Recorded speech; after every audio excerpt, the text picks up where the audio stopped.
So what's up everyone, welcome to another video and you are watching your favorite YouTube channel Ramroop Sharma. तो आज की video है novel के बारे में। बहुत सारे कमेंट में बच्चों ने ये हमें सजेस्ट किया था कि हमें नोवेल के इम्पोर्टेंट क्वेश्चंस पर वीडियो बनानी चाहिए। तो वैसे तो नोवेल दो है पर मैंने चूज करी है the story of my life, क्योंकि मेरे हिसाब से ज्यादातर बच्चों की the story of my life ही होती है। तो आज हम बात करेंगे कि कैसे जो नोवेल का 10 मार्क्स का क्वेश्चन आता है उसमें 10 में से 10 मार्क्स लाए, और मैं आपको सारे इंपॉर्टेंट क्वेश्चंस और कैरेक्टर स्केच बताऊंगा। तो स्टार्ट करते हैं। तो सबसे पहली बात आती है कि पॉइंट्स टू रिमेम्बर। ये कुछ ऐसे मैं आपको पॉइंट्स बता रहा हूँ जो आपको याद रखने चाहिए अगर आपको नोवेल के क्वेश्चन में 10 में से 10 स्कोर करने हैं। तो पहला पॉइंट ये है कि नोवेल के जो क्वेश्चन आते हैं नोवेल का, वो कुछ सेलेक्टिव क्वेश्चंस में से आते हैं, मतलब कुछ 10-15 क्वेश्चन है उनमें से ही आता है। तो हमें ऐसी मतलब जैसे यूलाइक में बहुत सारे क्वेश्चन दे रखे हैं तो हमें सारे करने की जरूरत नहीं है, और वो सिलेक्टिव क्वेश्चंस मैं आपको बताऊंगा। दूसरी बात ये है कि नोवेल का क्वेश्चन यही होता है, या तो किसी इंसिडेंट पे होता है, या फिर कैरेक्टर स्केच पे होता है, या फिर किसी बंदे के जो उसने रोल प्ले करा था उस पर होता है। तो अगर कैरेक्टर स्केच आ रहा है तो ये बात जरूरी है कि हमें वो पैराग्राफ में लिखना चाहिए। मेरे हिसाब से कैरेक्टर स्केच अगर आप पैराग्राफ में लिखोगे तो बहुत बढ़िया रहेगा। और कोई इंसिडेंट से रिलेटेड कोई सीन है तो मेरे हिसाब से हमें वो सिर्फ सिंगल पैराग्राफ में लिखना चाहिए, वो बढ़िया प्रेजेंटेशन बढ़िया रहेगी उसकी। तो ठीक है, पहला पॉइंट ये है। और हाँ, एक और पॉइंट ये है कि नोवेल के क्वेश्चन में 10 में से 10 तभी मिलते हैं जब हम थोड़ी क्रिएटिविटी दिखाते हैं। क्रिएटिविटी मतलब थोड़े थॉट्स डालते हैं, फ्रेजेस डालते हैं बुक में दिए हुए हैं, और थोड़े हम एग्जाम्पल्स देने चाहिए। जब हम एग्जाम्पल्स देंगे और थोड़ा क्रिएटिविटी दिखाएंगे, आंसर बढ़िया लिखेंगे, नीट एंड क्लीन लिखेंगे, तभी हमें 10 में 10 मिल सकते हैं। क्योंकि सबको याद होता है आंसर तो, पर 10 में से 10 सबको तो नहीं मिल पाते नोवेल में। तो अगली चीज है चॉइस। ये बात हमें ध्यान में रखनी है कि नोवेल का जो क्वेश्चन होता है उसमें 2 चॉइसेस आती है, 2 में से 1 करना होता है। तो ये तीसरी चीज से रिलेटेड है कि जो चॉइस होती है उसमें 75% चांस होते हैं कैरेक्टर स्केच के आने के। तो 2 चॉइस होती है तो उसमें एक कैरेक्टर स्केच आने हैं, उसका 75% चांस होता है। कैरेक्टर स्केच बहुत बढ़िया होता है, आसान होता है कैरेक्टर स्केच, बस याद करना होता है। तो कैरेक्टर स्केच ज्यादातर लोग प्रेफर करते हैं। तो हमें ध्यान रखना है कि जितने कैरेक्टर स्केच है वो तो हम सारे के सारे करके जाएगी। तो ये बात ध्यान रखनी है। चौथी चीज है एक्स्ट्रा इन्फॉर्मेशन। हम क्या करते हैं, हम यूलाई के लेवल उठा लेते हैं और उसमें आंसर लर्न कर लेते हैं। तो मेरे हिसाब से हमें एक्स्ट्रा इन्फॉर्मेशन लर्न करनी चाहिए जो कि हमें बुक से मिलेगी। असल में बात यह है, हम बुक पढ़ते ही नहीं है, हम सीधे यूलाई उठा लेते हैं, आंसर लर्न कर लेते हैं। तो मेरे हिसाब से वो तरीका 8 या 7 मार्क्स के लिए बढ़िया है, पर 10 में 10 तो मिल नहीं पाएंगे। और नोवेल का बड़ा आसान क्वेश्चन होता है, तो 10 में 10 लाए तो बहुत एडवांटेज रहेगा आपको। तो मेरे हिसाब से एक्स्ट्रा इन्फॉर्मेशन कोई एक्स्ट्रा इन्फॉर्मेशन नहीं है, ये हमारे लिए एक्स्ट्रा इन्फॉर्मेशन है जो बुक से है। तो हमें बुक से पढ़ना चाहिए। अगर आप चैप्टर नहीं पढ़ रहे तो कम से कम हमें समरी तो पढ़नी चाहिए, वो तो हमें बहुत फायदे में रहेगा। तो समरी तो पढ़ो कम से कम। 5वीं चीज है learn and use thoughts and phrases. और ये थॉट्स एंड फ्रेजेस बुक के अंदर ही लिखे हुए हैं, हेलन केलर ने खुद लिखे हैं। तो हमें मेरे हिसाब से वो लर्न करने चाहिए, और जो आंसर्स होते हैं हमारे नोवेल के उन्हें उनसे स्टार्ट करना चाहिए। हेलन ने बहुत ही बढ़िया बढ़िया थॉट्स लिखे हैं, फ्रेजेस लिखे हैं जो हमारी लाइफ में भी बहुत काम आते हैं और आंसर में तो आ ही सकते हैं। और ठीक है, तो वो हमें लर्न करने और लिखने हैं, उससे अच्छा लगता है, प्रेजेंटेशन बढ़िया रहती है। सॉरी ऐसा बोल दिया। 6 चीज है समरीज। समरी लर्न मत करो, कम से कम पढ़ तो लो हर चैप्टर की, यार ढंग से थोड़ी पढ़ लो। क्योंकि जब हमें पूरी बात ही नहीं पता, पूरी स्टोरी नहीं पता, तो हम आंसर में गए 10 में 10 लाएंगे।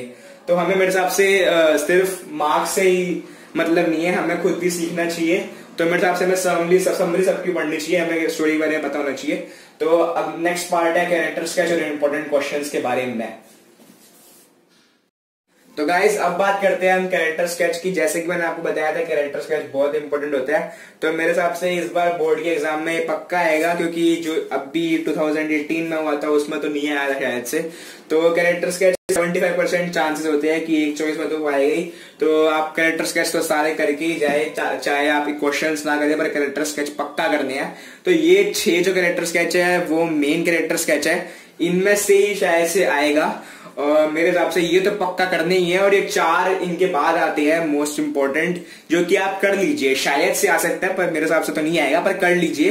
टोटल कैरेक्टर्स तो करीब 20 के करीब है, पर ये 10 मोस्ट इंपॉर्टेंट है और ये मोस्ट का मोस्ट इंपॉर्टेंट है। तो कैरेक्टर स्केच, जो मेन कैरेक्टर स्केच है वो है हेलन केलर का, फिर एनी सुलिवान का, फिर अर्थर एच केलर का, फिर केट एडम्स केलर का, फिर मिस्टर एनाग्नोस, फिर अलेक्जेंडर ग्राहम बेल, ये जो वो थे इन्वेंटर ऑफ टेलीफोन, ये पर्किंस इंस्टीट्यूट के डायरेक्टर थे, ये मम्मी थी, ये पापा थे, ये टीचर थी और ये हेलन केलर खुद थी। और जो शुड बी लर्नड है, जो जिन्हें भी याद करना चाहिए, वो है बिशप ब्रूक्स। सॉरी मैंने ये स्पेलिंग गलत लिख दी है, इसलिए है बिशप ब्रूक्स। और फिर है मार्था वॉशिंगटन, फिर है डॉक्टर एडवर्ड ई हेल और फिर है मिल्ड्रेड केलर। तो इन कैरेक्टर स्केच को तो भाई कर ही लेना है यार, ये मेन है।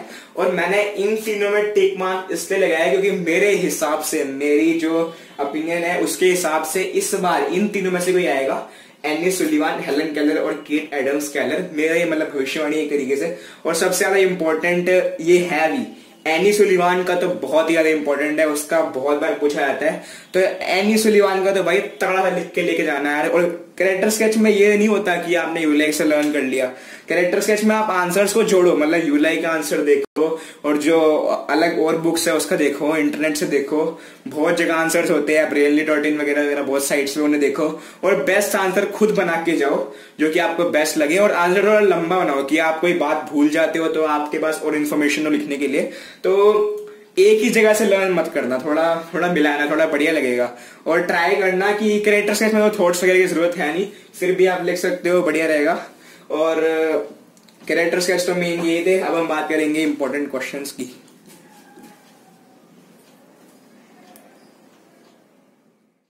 तो गाइज अब बात करते हैं इंपॉर्टेंट क्वेश्चंस की।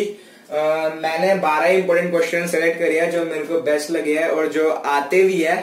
और इन्हीं क्वेश्चंस में से प्रीवियस बोर्ड एग्जाम्स में क्वेश्चंस आए हैं और ये मेरे हिसाब से बहुत इंपॉर्टेंट क्वेश्चंस है। तो मैंने अभी 12 लिए। अगर आपको और चाहिए तो कमेंट करिए या फिर हमें कांटेक्ट करिए व्हाट्सएप पर। लिंक नंबर डिस्क्रिप्शन में दे रखे हैं हमने, हम आपको भेज देंगे पिक्स मोस्ट इंपोर्टेंट क्वेश्चंस की। तो मैंने आज 12 सिलेक्ट करे हैं, वो मैं आपको आज 12 बता रहा हूँ। तो मैं क्वेश्चन नहीं लिख रहा यार, क्वेश्चन लिखने में बड़ा टाइम लगता है। मैं मेन की पॉइंट बता रहा हूँ कि किस टाइप पे मतलब कैसे क्वेश्चन आएगा। और जरूरी नहीं है कि एक ही क्वेश्चन आए, इससे 2 क्वेश्चन ही बन सकते हैं, 3 क्वेश्चन ही बन सकते हैं। तो मेन चीजें ये है, पहली चीज है theme of the novel. Question आएगा कि what was the theme of the novel, the story of my life. तो थीम में आपको पता है लिखना होता है कि हमें क्या क्या सीखने से मिलता है इस नॉवल में और इस नॉवल में क्या क्या बताया गया है और की मतलब मोस्ट इंपोर्टेंट वैल्यूज लिखनी है जो हमें मिलती है। तो थीम ऑफ द नॉवल ये बहुत इंपॉर्टेंट क्वेश्चन है और ये तो बड़ा हाईलाइटेड क्वेश्चन है यार, आया था आराम से। दूसरा है Helen Keller's early life in respect of Annie Sullivan. Sullivan से पहले उसकी लाइफ जैसी थी, उसने बहुत सारे फ्रेजेस भी कहे थे उस बात पे कि वैसे शिप जैसी थी जो एक डार्क सी में खो गई थी, जिसे मतलब शोर मिले मतलब कॉर्नर मिल ही नहीं रहा था, जो मतलब खोसी गई थी, वैसी फ्रेजेस बताई है उसने। मतलब अपनी लाइफ बताई है कितनी बुरी थी सुलिवान से आने से पहले, वो कितना डरती थी सबसे बात करने में और हमें बताने की उसकी लाइफ कैसी थी और कैसे क्या। और ये ऐसे भी आ सकते हैं कि हेलन मतलब सुलिवान के आने के बाद उसकी लाइफ कैसे चेंज हुई, क्या क्या फायदे हुए उसको। ठीक है। थर्ड क्वेश्चन है प्लागियाज्म इंसिडेंट, वो बहुत बड़ा आता है। द फ्रोस्ट किंग, वही वाला इंसिडेंट जब हेलन ने कहते हैं मिस्टर एनाग्नोस के बर्थडे पर उसे एक वो स्टोरी लिख के भेजी थी जो मिस्टर एनाग्नोस ने अपनी मैगजीन में पोस्ट कर दी थी और इस पर प्लागियाज्म वो लग गया था, टैग लग गया था। तो वो इंसिडेंट के बारे में क्वेश्चन आ जाता है। एंड फोर्थ चीज है people, incidents and public figures who helped her. जो जिन पीपल ने, जिन इंसिडेंट्स ने, जिन पब्लिक फिगर्स ने, for example Alexander Graham Bell ने उन्हें हेल्प करी, उन सबके बारे में बताओ और कैसे हेल्प करी। और ये एक सेलेक्टिव वे में आ सकता है कि अलेक्जेंडर ग्राहम बेल ने कैसे हेल्प करी, केट एडम्स ने कैसे हेल्प करी, पापा ने कैसे हेल्प करी, ये क्वेश्चन पक्का आ सकता है। और मेरे हिसाब से इसमें सबसे इंपोर्टेंट है एनी सुलिवान और अलेक्जेंडर ग्राहम बेल। ये फिफ्थ चीज है happy days did not last long but had happened to her. मतलब happy days did not last long Helen ने कहा था, मतलब जब उसे वो ब्रेन मतलब जो भी हुआ था, मैं भूल गया, फीवर हो गया था कोई, जिससे वो ब्लाइंड हो गई थी और डेफ हो गई थी। तो वो इंसिडेंट बताना क्या हुआ था, वो क्वेश्चन आया था। और 6 क्वेश्चन है relationship between Helen and Sullivan.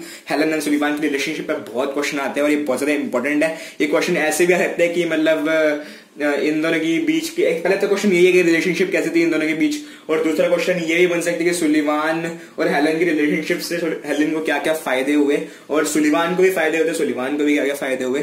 तो ये 6 है पहले क्वेश्चंस। अब हम आते हैं दूसरे क्वेश्चंस पर। तो गाइज अब हम बात करते हैं बाकी बचे 6 क्वेश्चंस की, जो कि मोस्ट इंपोर्टेंट 12 क्वेश्चंस में आते हैं। तो पहला क्वेश्चन है हेलेन्स लव फॉर नेचर के बारे में, और रोल ऑफ नेचर जो हेलन की लाइफ में था। इस पर बहुत सारे क्वेश्चंस बन सकते हैं, बहुत सारे इंसिडेंट्स पर। तो मेन क्वेश्चन मेरे हिसाब से यही रहे कि हेलेन्स लव फॉर नेचर कैसा था, और what was the role of nature in her life, कैसे उसने फील करा था ऑब्जेक्ट्स को बिना देखे उन्हें, मतलब मेन फील करने से ही उसको नेचर के बारे में पता लगा था। तो ये बहुत बढ़िया क्वेश्चन रहेगा। सेकंड है Helen's life was full of hardships and struggles, और इस क्या कहते हैं, और Helen's life was full of hardships and struggles. तो इस पे हमें कमेंट करना है मींस ये है कि कैसे उसकी लाइफ हार्डशिप और स्ट्रगल्स में थी, और कैसे उसने उन्हें ओवरकम करके अपनी लाइफ में सक्सेस पाई। तो इस चीज पे हमें क्वेश्चन आ सकते हैं कि कैसे हार्डशिप्स और स्ट्रगल्स को फेस करके उसने अपनी लाइफ में सक्सेस पाई, और उनके इस क्वेश्चन में हमें मेनली स्ट्रगल्स के बारे में बताना है कि कैसे वो डेफ थी, ब्लाइंड थी, कैसे उसे पढ़ने में कितनी दिक्कत होती थी। थर्ड चीज है हेलेन स्ट्रेंथ एंड करेज के बारे में, how did it help her, कि कैसे हेल्प करी थी हेलेन की स्ट्रेंथ और करेज ने, उसमें जो उसकी स्ट्रेंथ थी, करेज थी पढ़ने की, वो बहुत बढ़िया थी, और वो बहुत कुछ करना चाहती थी, और वो पूरे मन से अपना काम करती थी, तो कैसे उस चीज ने उसे हेल्प करा। चौथा है, ये क्वेश्चन थोड़ा कॉम्प्लिकेटेड है पर आ जाता है, ज्यादा इसमें लिखने को है नहीं, पर आप जितना भी जानते हो मिल्ड्रेड के बारे में सब कुछ लिख देना। Relationship between Mildred and Helen Keller बहुत बढ़िया है। मिल्ड्रेड जो थी और हेलन जो थी, उनकी बीच में रिलेशनशिप ऐसा थी, बड़ा अजीब सा रिलेशनशिप था, मेरे को याद है। तो ये आपको ध्यान रखना है, ये क्वेश्चन बढ़िया है, आ सकता है। और फिफ्थ है रोल ऑफ पीपल, मतलब इसमें बहुत सारे क्वेश्चन बन जाते हैं कि role of people, what was the role of Kate Adams, what was the role of Arthur H Keller. तो अलग अलग रोल, मतलब इंपॉर्टेंट कैरेक्टर्स का रोल क्या था हेलन की लाइफ में, बहुत ज्यादा इंपॉर्टेंट चीज है। और ये आ सकता है, ये जो 6 मैंने आपको मेन कैरेक्टर स्केच बताए हैं, जिन लोगों के नाम बताए हैं, उनका ये रोल आएगा, सबका अलग अलग रोल था। तो ये क्वेश्चन आ सकता है। ये इस तरीके के भी आ सकते हैं कि एक स्टेटमेंट लिखी होगी, उसे एक्सप्लेन करना होगा, वो रोल के बारे में ही होगी लोगों की। और छठा क्वेश्चन इससे रिलेटेड है role of Annie Sullivan. Annie Sullivan का रोल सबसे बड़ा था हेलन की लाइफ में, क्योंकि एनी सुलिवान के बढ़िया जो टीचिंग थी उसकी वजह से ही हेलन जो भी बनी थी वो बनी थी, और हेलन के अपने एफर्ट्स की वजह से। तो रोल ऑफ एनी सुलिवान बहुत ही ज्यादा इंपॉर्टेंट रहेगा, role of Annie Sullivan is most important. So आज की वीडियो में बस इतना ही था मोस्ट इंपॉर्टेंट क्वेश्चन से। तो मैंने आज आपको 12 बताए हैं क्वेश्चन और 10 बताए कैरेक्टर स्केच, तो ये 22 क्वेश्चन तो आप कर ही लीजिए, बहुत ज्यादा इंपॉर्टेंट है। ज्यादा से 2-3 दिन में हो जाएगा सारा काम। 2-3 दिन अगर आप ढंग से पढ़ रहे हो तो इतना लगेगा, अगर आप जल्दी पढ़ रहे हो तो मेरे हिसाब से ज्यादा टाइम तो लगेगा नहीं इसमें। तो मेन सबसे ज्यादा इंपॉर्टेंट चीज यही थी, और अगर आपको और जानना है तो आप सर्च कर सकते हैं गूगल पर जितना मैंने बहुत रिसर्च करी उसके बाद मेरे को यही सब मिले। तो अगर आपको फिर भी डाउट है तो कमेंट करिए, हमें और वीडियो बना देंगे, मैं आंसर बता दूंगा। मैंने आंसर इसलिए बताया क्योंकि आंसर बहुत जगह मिल जाते हैं, बुक्स में मिल जाते हैं, नेट पे मिल जाएगा, तो आंसर तो मिल ही जाएगा यार। और अपनी क्रिएटिविटी दिखानी है, थॉट वगैरह से आंसर स्टार्ट करने हैं। अगर ऐसे क्वेश्चन हो तो कैरेक्टर स्केच में तो सीधा लिख दो, पैराग्राफ में लिखो, और इंसिडेंट क्वेश्चन है तो उसे एक ही पैराग्राफ में लिखो, और ऐसे क्वेश्चन आ रहे हैं जिसमें आप अलग अलग पैराग्राफ में लिख सकते हो तो लिखो। तो thank you for watching this video, and please subscribe करें चैनल को और शेयर करें। शेयर करना बहुत जरूरी है, क्योंकि शेयर करने से दूसरे लोगों को भी फायदा होगा, क्योंकि हम बहुत ज्यादा फायदेमंद वीडियो बना रहे हैं। हमारी वीडियो बहुत ज्यादा एक्यूरेट होती है और बहुत फायदा करेगी आपको हमारी वीडियोस। हमारी वीडियो अब हर चीज पे आने वाली है, SST, English, Hindi, math, science. बस आप कमेंट करा करो, और थोड़ा कमेंट हाईलाइटेड करा करो, मतलब बताया करो हमें क्या करना है। बस ऐसे मत लिख दो SST वीडियो बनाओ, मैं बताऊँ SST में किस चीज पे वीडियो बनाई, और हर चीज पे वीडियो आएगी। और अब तो हम बस बहुत मेहनत कर रहे हैं, आपके मार्क्स अच्छे आए, बस हम यही चाहते हैं। And thank you, and please share, subscribe, like, comment.